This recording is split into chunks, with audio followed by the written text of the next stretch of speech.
Here we go again. Yet another review, but this time SciManDan is at his best. Go subscribe to his channel. Links in the description. Here we are on a glorious day where flat Earth. What can we say about flat Earth? Tell me. I mean, blimey. But don't worry, on this channel we do absolutely everything. Join the lives every Monday and Thursday, 8 p.m. We do various topics of interest because I like to move around a lot. What can I say? Do reviews, body language analysis. We've been looking into the Jack and Lily Sullivan case, Julie Vandel's lies.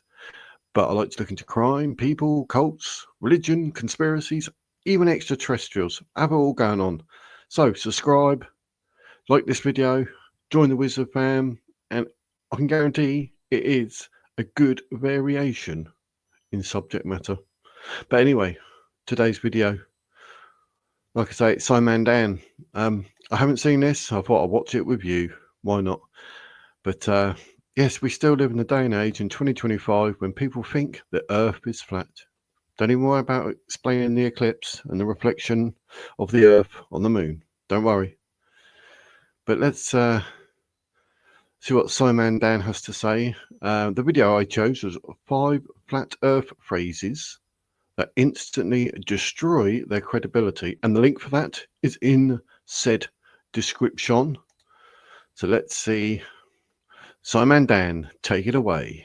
One of the most fascinating things about flat earthers is how often they say things which end up totally destroying their own credibility. They often walk into debates confident and smug, wielding phrases like "do your own research" and "I see too far." And they don't do any research because they just get blindsided by a TikTok video and go, "Oh, that must be true."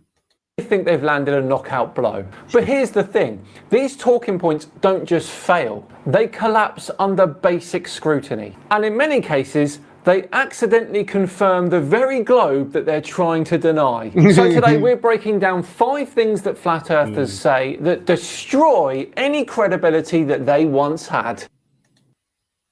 Any credibility? Did they actually, he says, any credibility they once had? I don't think they ever did have any. But come on. Oh, I do love a bit of SciManDan. This is going to be entertainment. Hold on to your boots, hold on to your chair, grab your coffee, you're going to need the caffeine.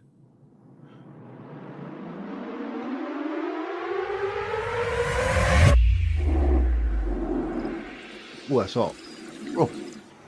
Hello all and welcome along to another video with me, SciManDan. Thank you very much for joining me. Now, as I said in the intro today, we are looking at 5 things that flat earthers say that instantly destroy their credibility. And we're going to start with this one. If the earth is spinning, then why don't we feel it? This one gets rolled out all the time like it's some sort of checkmate. The earth spins at roughly 1,000 miles per hour at the equator. That's fast, sure, but the mistake here is thinking that speed and acceleration are the same thing.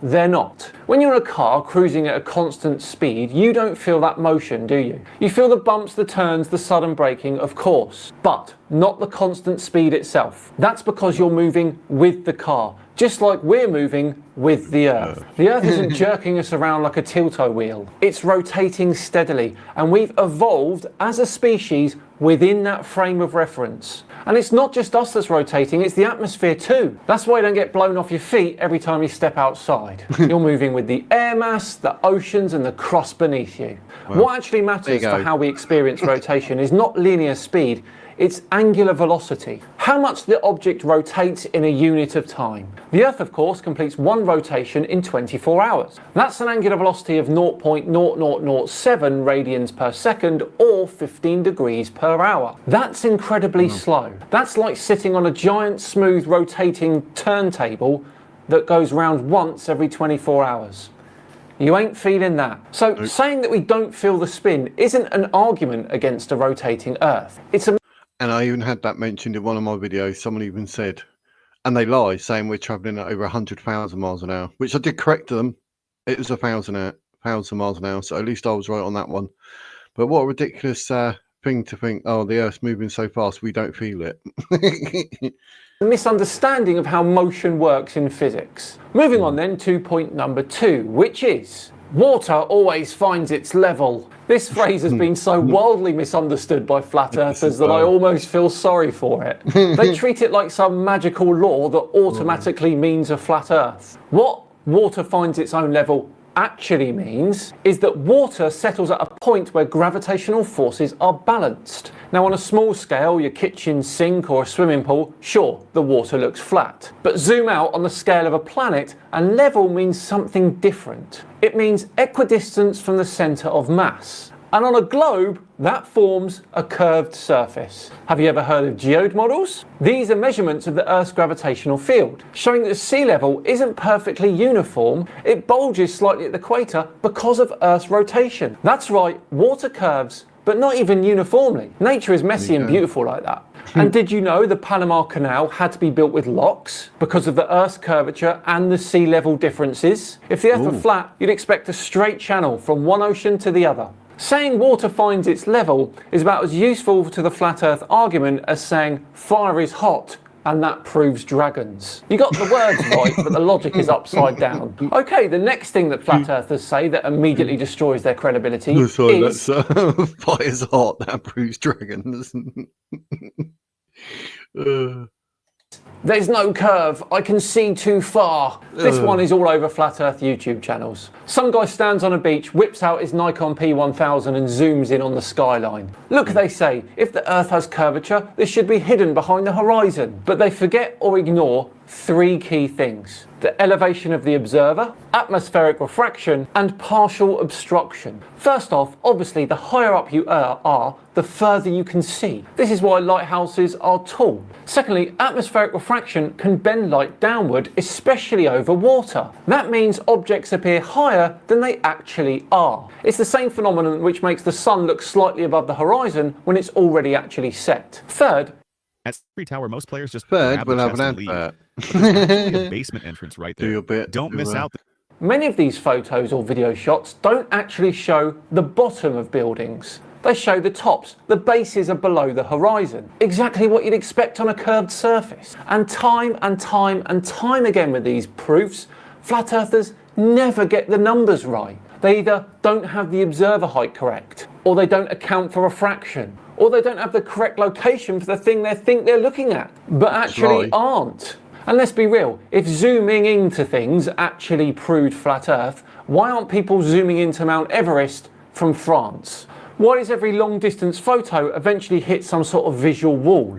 The irony, of course, being when they do take these photos and videos, they are showing evidence of the curve. So their whole argument amounts to, I used a zoom lens incorrectly and misunderstood optics. Therefore, centuries of physics are wrong. Right, thing number 4 is up next, and this one is a classic. NASA is lying to us. When all else fails, flat earthers will often sit back on this excuse. They say NASA is fake or evil. They say it's all CGI. And they'll say satellites aren't real. But let's think this through for a second. Firstly, NASA isn't the only space agency.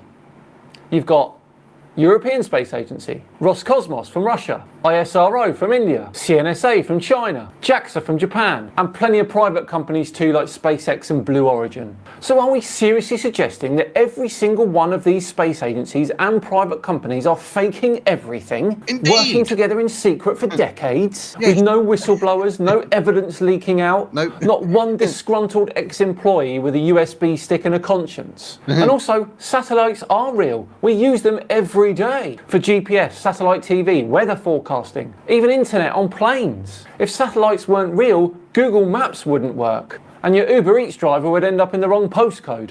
And then what about amateur footage? Thousands of independent weather balloon launches have captured Earth's curvature on camera. Not to mention amateur astronomers who can capture the International Space Station with backyard telescopes. And radio operators who can bounce signals off the moon. What about the fact that thousands of people from different countries watch the same rocket launch at the same time from different angles? But flat earthers dismiss this as fake too. The truth is, NASA is lying is not an argument. It's an escape hatch, a way of avoiding facts that disagree with their worldview. And it's their weakest move of all, to be honest. Apart from maybe this one, which has us rolling our eyes in unison. Point number 5, and the famous saying, I did my own research. This is probably the most frustrating of all. Yeah. Not because I'm against curiosity, I love curiosity, but because that phrase has become code for I spent 2 hours watching conspiracy videos and now I think I know more than NASA. Doing your own research is great. If you are actually doing your own research. Yeah. That means reading peer-reviewed studies, consulting with experts, understanding methodologies, replicating experiments, and analysing data without bias. But that's not what most flat earthers do. They start with the conclusion that Earth is flat, and then go looking for anything that might support that, however flimsy. That's called confirmation bias, not research. They misquote textbooks, misrepresent scientific principles, and cling to 200-year-old experiments that have long been debunked or refuted. For example, the Bedford Level experiment. Flat earthers love that one. But the original experiment was deeply flawed and failed to account for refraction, and were later redone with more accurate methods, and it proved curvature. But flat earthers treat it like gospel. True research is about questioning yourself as much as the world. It's about being open to where the evidence leads, not twisting the evidence to suit your narrative. So when a flat earther says, I did my own research, what they usually mean is, I watched a guy on YouTube who told me what I wanted to hear, and I didn't check to see if any of it was true. And don't get me started on the people who say, I used to laugh at flat earth, so I tried to disprove it, but I couldn't. That's mainly because you don't understand what you were looking at, and your personal incredulity took over, and you couldn't believe that these things were true, so you denied them. So there we go, 5 flat earth talking points which immediately destroy their credibility. Thanks so much for watching today. I do hope you appreciated it. If you're new here, please do consider subscribing to the channel for more of the same. We're currently doing daily videos, so make sure you don't miss any of those. And if you really like this one, a big thumbs up would be appreciated too. And let me know in the comments what the worst flat earth argument you've ever heard is. I'm always open to hearing those. There you go. That's SciManDan. That's blue and that was crazy. That was you have to go subscribe. That was funny. Fire is hot, thus proves dragons. I think the whole thing to do with flat earth is just ridiculous, absolutely ridiculous. But I am subscribed to myself to SciManDan. Thank you very much. So go follow the links, go subscribe to him, show support, go like his videos, comment in there, do your thing. His channel's about 20,000 times bigger than mine. Gutted. Oh well.